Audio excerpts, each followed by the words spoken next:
Listen to the vibes. Welcome, everyone, to another episode of Listen to the Vibes. I'm very happy to welcome Dr. Dolores Fazzino here. You are a energy healer or energy whisperer and medical intuitive. So I'm interested in knowing what all that is. But before that, tell us a little bit more about yourself. Well, Kyle, thank you so much for having me. It's a pleasure to be here.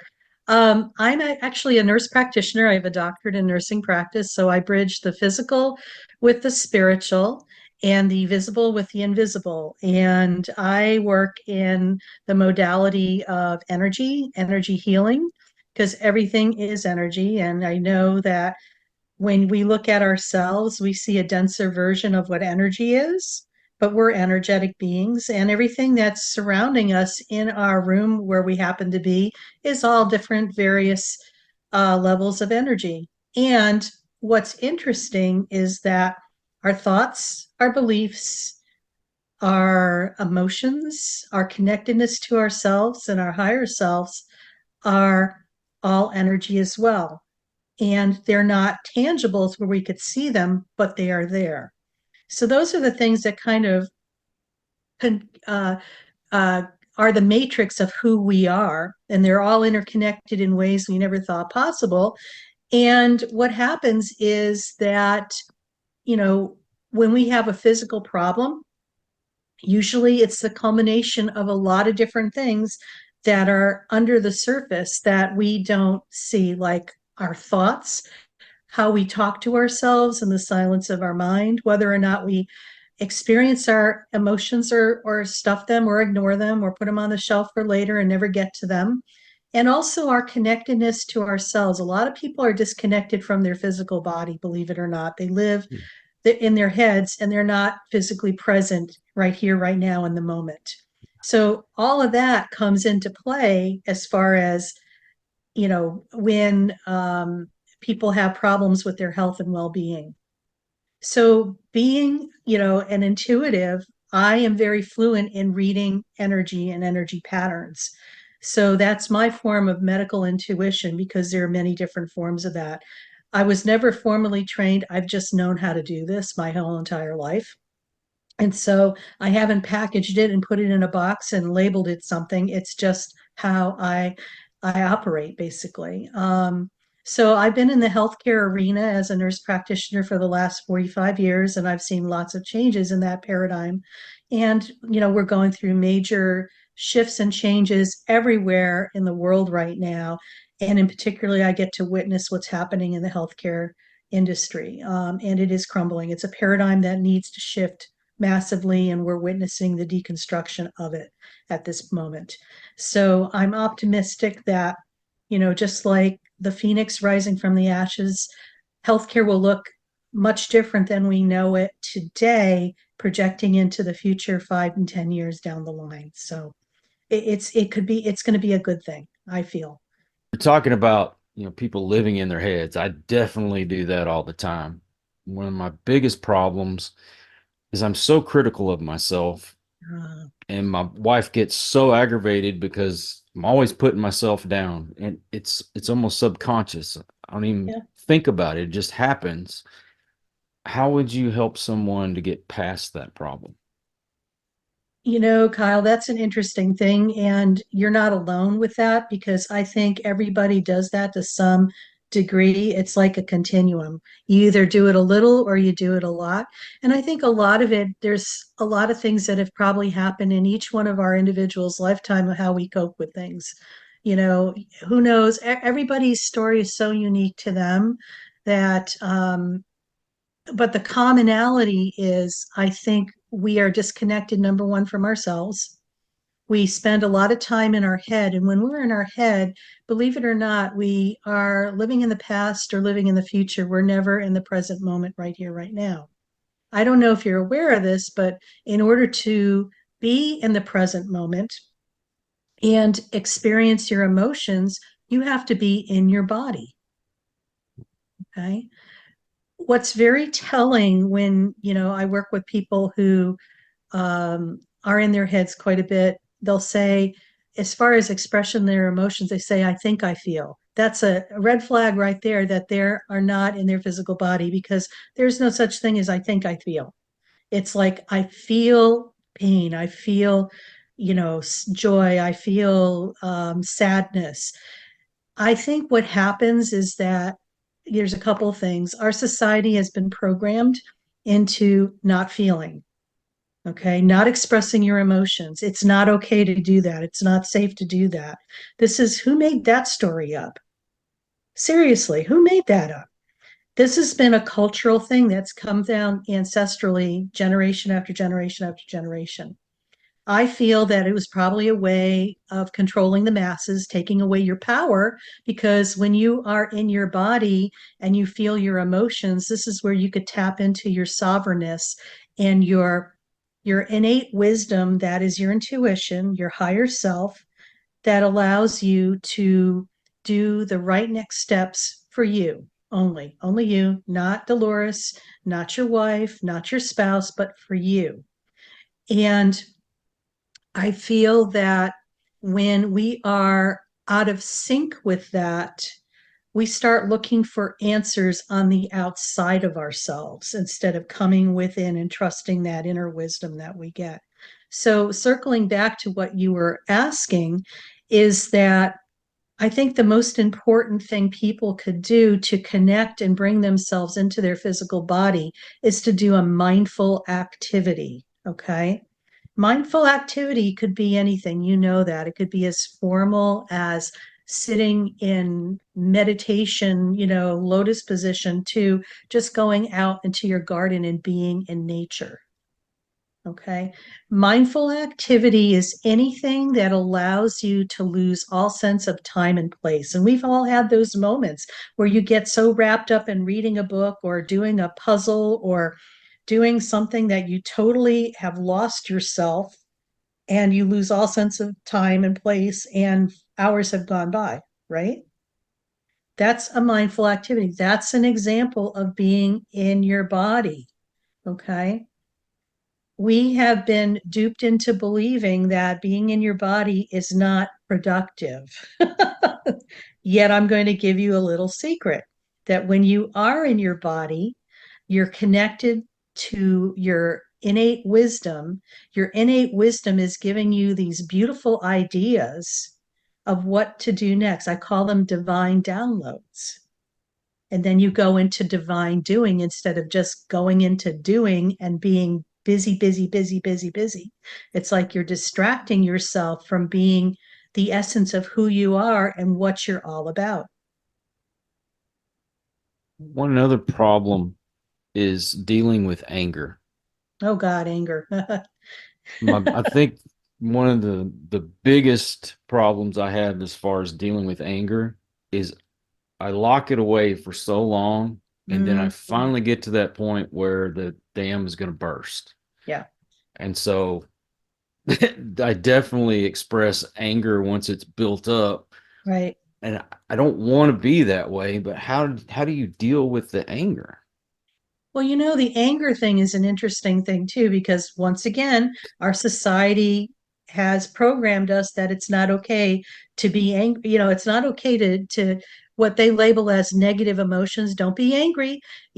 But the thing is, I believe that when you're angry, and we get triggered all the time. I think our triggers are up immensely, probably since the last 5 years. It's just catapulted our triggers, which is a good thing because it's all unconscious stuff that's been running the show for eons. When it moves from unconsciousness to consciousness, that's when we get to see it. Okay. Now we could do something. This is where choice comes in. Experiencing emotions that we label as not, good emotions, like maybe anger, rage, sadness, is, I feel, is an essential to experience. It's not about projecting it outward, but to take a step into that emotion, because remember, everything is energy, inclusive of our emotions. So if something triggers us and we sit there and we don't want to dip our toe into what we're experiencing, because God forbid, if we're humiliated, shamed, persecuted, that's going to be painful. Those are all illusions, okay? When you have to remember that everything is like energy, and so emotions are bubbles of energy, okay? So when you suppress them, ignore them, put them on the shelf for later, guess what? They go into your energy field, and after they get accumulated so much, the tipping point is that they start going into your physical body and start raising, you know, problems with yourself, as far as even as extensive as developing like a chronic life-threatening illness for yourself, because it's the cumulative effect of not experiencing your emotions. So case in point, my mother was a person who never, she would, let's put it this way, ignore it, it'll go away type of person. Well, after a lifetime of that, she developed pancreatic cancer, inoperable pancreatic cancer, and she was diagnosed on a Friday and died on a Tuesday. So my point is that this does happen. And, this is the way we cope with things, and sometimes it's to our detriment. So, circling back to what you were saying, how do you deal with it? You take you take a step, be brave and courageous, take a step into what you're feeling and just be with whatever is going on. It's not like opening Pandora's box and the lid will never shut. Trust me on that. It's like the lid will shut. It's just you need to take a step into it and experience what's going on. A lot of times when we have emotions, there's also a component that we feel in our physical body, okay? And it's also when we feel it in our physical body, something happened at a time and a place not even related to what you're being triggered about, okay? It's a deep-seated thing. And it's part of ourselves that got landlocked into another time and place when that issue happened initially. Okay. Mhm. So it's about calling back parts of our soul that we've left behind in another time and place. So, how do we do that? If there's something somatic going on with you, you feel the emotion and you feel something in your body, I invite you to go to that area and just close your eyes and just go to that area and just love it like your favorite person, that piece of you. And what you may find is that as you start doing that, the intensity of what you're experiencing in your physical body dissipates. It may move to another part of your body and just keep chasing it down, because eventually it's going to come to neutrality. That issue is going to kind of go away. And like I said, you take a step into the bubble of the emotion, you're walking through the emotion, now you're on the other side, and it comes to neutrality. Okay. Sometimes it might be as quick as this. Sometimes it might take a couple of days, but it's okay to be with whatever you're experiencing. Honor that, accept that. There's nothing wrong with you. It's just you are feeling. And this is essential for every human being, is to tap into that energy of who they are so that they're able to be fully present in their body. Okay. Mhm. Yeah. Now, do you deal with past life regression? I do spontaneously, because I feel that everything is happening all at once, Mhm. even our past lives. What's interesting, Kyle, is this, for the longest time, I think in 2012, everybody said, oh, the end of the world is coming and the poles are going to shift and yada, yada, yada. Yes, the poles did shift. It's not what you think it is. The poles of time have shifted. Linear time has shifted. Past, present, and future. Linear is no longer linear. It is, the poles have shifted. Past, present, and future. They're all happening simultaneously at the same time. So what you do in this moment has the capability to heal the past, but also create the future. Additionally, past lives, future lives, same principle. They're all stacked up, happening all at the same time. So if something happened in another lifetime at this age where it's a carryover that you're experiencing, you have the capability of healing that and fixing that as well, and creating something different in the future. Same thing with ancestral stuff. Okay. All that's happening at the same time. The beauty is that when we work on our ancestral stuff, it has the capability of healing up to 7 generations in the past and 7 in the future. Pretty profound. So, we've all been born at this time to do major cleanup on many aspects. Clean up on aisle 5. Do you think that it builds up as a society that everyone's emotions have just been, I don't know, suppressed for so long, and all of a sudden it's just burst? I think you're onto something with that, Kyle, because it's called collective consciousness. That means um, it's like everybody, we're all like drops in this big pool of water, like an ocean. Okay, each human is like a drop of that. What happens to each person? They're a drop into that water, and it affects collective consciousness. So over time, I think yes, we're witnessing collective consciousness, but it's all individual too. Okay. So, what we do in the essence of who we are, we're that drop. If we shift and change that and we drop that into big body of water collective consciousness, that drop ripples out and affects everything. So, as each one of us takes ownership and responsibility for our individual contributions, nobody else does it to us, folks. We're manifestors and creators. What you're witnessing is a reflection or a mirror of probably something that's more deep seated within yourself. And when you look at things in life from that perspective without projecting your stuff onto somebody else and hoping that they take it on to heal it for you, this is the unconscious dance that happens. You step into your power, you take your power back, and you also contribute to the greater picture. This is how we're going to create peace on earth, folks. It's not something external. It's us doing the internal stuff and shifting that. And you can't help what your neighbor's going to do. Absolutely. And if it's affecting you, you need to look deeper within yourself as to why that's pushing your buttons, because it's a trigger for you. Right. Yeah, Do you help people with addictions? I do. Addictions are, it's another form of energy. Okay. Right. And it's a disconnect from yourself. And sometimes when there's a disconnect from ourselves, or we're unaware, okay, we're unconscious, because I think there's people who are awake, awakening, and still asleep. I think sometimes when people have addictions, um, there is sometimes something else running the show besides their consciousness, because what happens is our vibration is so low that there's discarnate beings that are out there that they come in and piggyback in and want to gain some type of life. So they hook into this person and they interject their stuff, and they run this other person's. It's almost like I want to say parasite and host type of thing.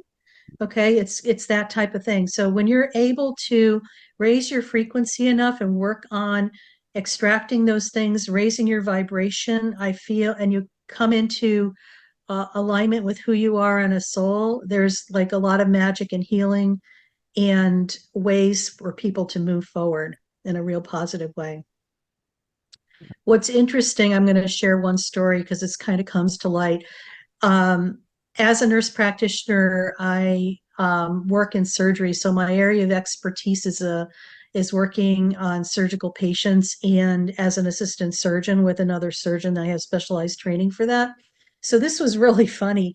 Probably about 3 months ago, we had this elderly lady come in. She's in her 70s, and she happened to be at her sister's funeral, and she tripped and pretty much shattered her knee, and we had to reconstruct her knee. Mm. So what had happened during the surgery, all of a sudden I started laughing because I got this picture.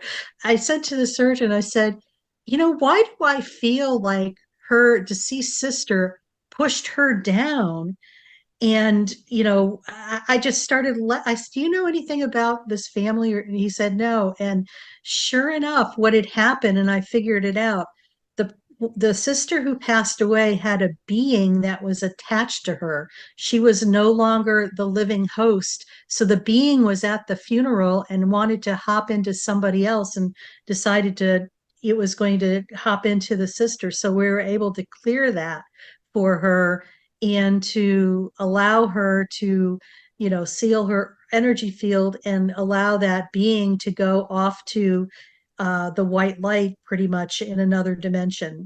So this was interesting because I was just like, why do I feel like her sister pushed her, even though her sister is like, she's physically no longer there, but energetically, that's what was going on. So stuff like that happens all the time where entities come in, and if you're not aware that they're there, sometimes they run the show. What you also need to remember that we as sovereign beings, nothing's allowed to come into our energy field unless we allow it. Now, where this gets interesting is that sometimes we allow this stuff on an unconscious level. Okay. So if you have something that is chronically continuing to happen each time you do something, like repeating patterns, there might be an unconscious allowance of you allowing that to happen.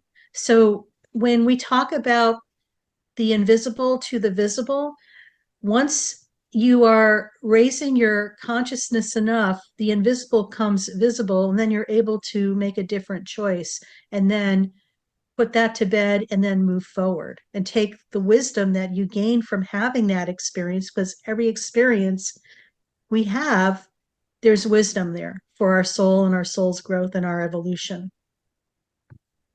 I'm sorry if I'm making this seem like it's about me, but But it is. you know, I can only tell my own experiences.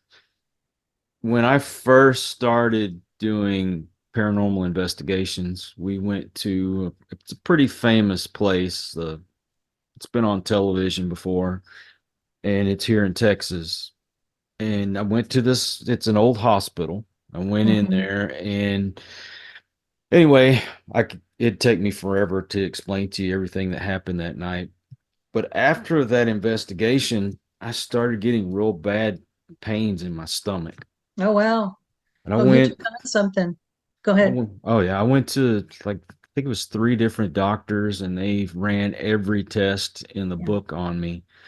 And it was so bad, I was eating pain pills like candy. Oh, wow. Wow. And so we have a psychic who works with us, and she told me, she says, yeah, there was a spirit of a little boy that was there, and he looked at you like a father figure, because I have kids Mm. and grandkids, and he wasn't meaning for it to hurt me, but his attachment to me was causing the stomach pains.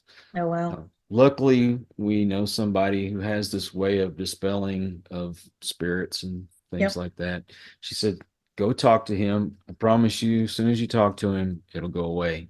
Yep. I was like, well, I might as well take a chance. So I went and I got a hold of him, and I'm not kidding. Within seconds of speaking to the guy, the pain went away. Yeah. Can't explain it other than that's what I believe happened. Yeah. And that's not uncommon, Kyle. What is if and what do you feel you learn from having that experience too? Because I think that's a key point to bring out. What do you feel you learned from that?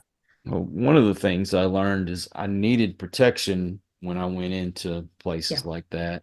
absolutely. And you, you see this stuff on television, and everybody wants to do things like you see the guys on TV do, Yep. provoking spirits and that kind of thing. Don't ever go into a house trying to provoke a spirit. And another thing is respect them. I mean, this person has passed away and Yep. is stuck here. Yeah. How would you feel if somebody just came in and started barking orders at you? You get kind of upset too, right? Yep. Exactly. And get some experience before you start doing that kind of stuff too. Yeah. You need to be trained. Yeah, well, those are great takeaways and stuff like that, but it's so true. The protection thing is huge. Hmm. And I could probably even say that you're probably a very sensitive, intuitive, and empathic type of person as well. Okay. Hmm. So with that, because I'm one too, and I attract all those type of lovely people, and same soul, people who are empaths, intuitives, and highly sensitive people. We are wired a little differently than the average person. We take on other people's stuff as our own and try to fix it. That's the underlying dance, the unconscious dance, and that's not what it's really supposed to be.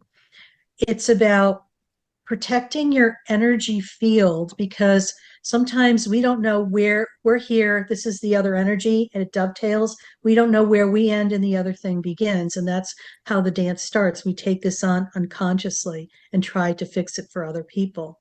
So a lot of times you may feel great one moment and then all of a sudden you're mentally exhausted and you feel like the life is sucked out of you. That's what happens. Your boundaries have been violated. So I feel, and what I know is that we as sovereign beings, nothing could come into our energy field unless we allow it. And a lot of times unconsciously we do. So one of the best things that I do, because trust me, going into hospitals, and I go into quite a few of them, it's like an energetic shit show for me because it's flying around. Everything's like hospitals are portals. There's people being born, people dying and leaving, and all the discarnate stuff that kind of hangs out and wants to looking for its next opportunity to hop into somebody's energy field when they're unaware of it. This is what I see and what I witness, and every hospital has a different flavor of it, but it's pretty much the same. So what I say daily, because being an empath and intuitive and high sensitive person, I want to make sure that I am 100% present for myself. So I always say, in the name of Lord Jesus Christ, if this is not my energy or my stuff, it needs to leave my space immediately. And usually it will go like that because you are setting an energetic boundary. Okay. Now, people who are interested in crystals and energetic things and stuff like that, black tourmaline, jet, um, shungite, a lot of the black stones, Apache tears, are really good for protection. Okay. And that's good to have on you. Some of us wear like a little medicine bag with these stones in there. Also, hematite is really good. And anything that you're resonating with if you're into gemstones and crystals. But those are the major things that I feel are important to protect your energy field. Sometimes if you do jet, like I wear a little amulet thing, and it's jet, pyrite, and amber. And it's like Hmm. my power piece. And it's just when I wear it, I feel very protected and very energetically aligned. So it's about learning what's going to assist you, because it might be different for you or your neighbor or, a stranger down the street. It's about learning how to trust that voice within yourself and kind of leaning, when you get lean into something, it's usually your intuition saying, yes, that's where you need to go. When you lean back, sometimes it's like, no, I don't think I need to go there. So it's about learning to trust the insights and your intuition. A lot of times we've been duped into believing that this is not the real deal. I have news for you. It is the real deal. You're shaking your head because when you don't listen to the real deal, you pay the price later. Oh yeah. So, point being said is that this is for anything that you do in your life, your health, your well-being, your finances, anything. If it doesn't feel aligned with who you are, sometimes it's not, and you need to pay attention to that. This allows you to have more discernment in your life, what is right for you and only you. Hmm. Never mind what's happening out in the ethers and everybody else. This is about you and your path. And your intuition may be screaming at you, don't do something, but everybody in society is saying, you need to do this, you need to do this. This bypasses that any day of the week. And So you'll be naturally drawn to a talisman, correct? Absolutely. I think so. It's like you're being guided and allowing yourself to move forward. So the other thing to remember too is that I think many of us um we're lacking a lot of certainty in our life right now. I think this is across the board.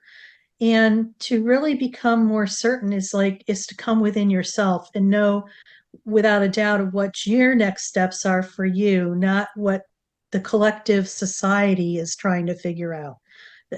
So spending time by yourself where you're not going to be distracted by all of that is going to be helpful too. We talked about, Kyle, you're saying sometimes you just don't go onto social media anymore, and that's fine.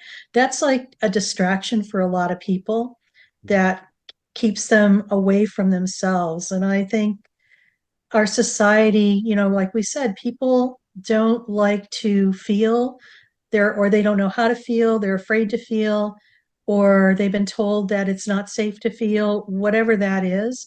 I think it's all uniquely individual. And if some of the listeners are experiencing any of that, you may just want to sit with that and ask, who made that rule up and why is that so? Because we are buying into something that possibly isn't for our highest and best good. Do you have a website? I do. It's Dr. Dolores Fazzino, DOLORESFAZZINO.com.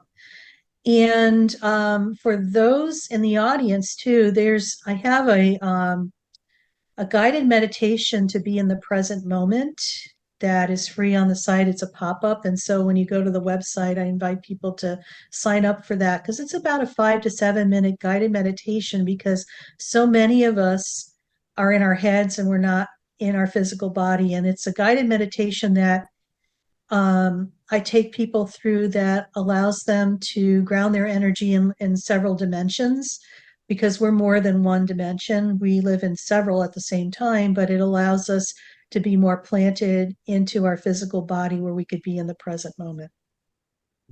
And what about your social media?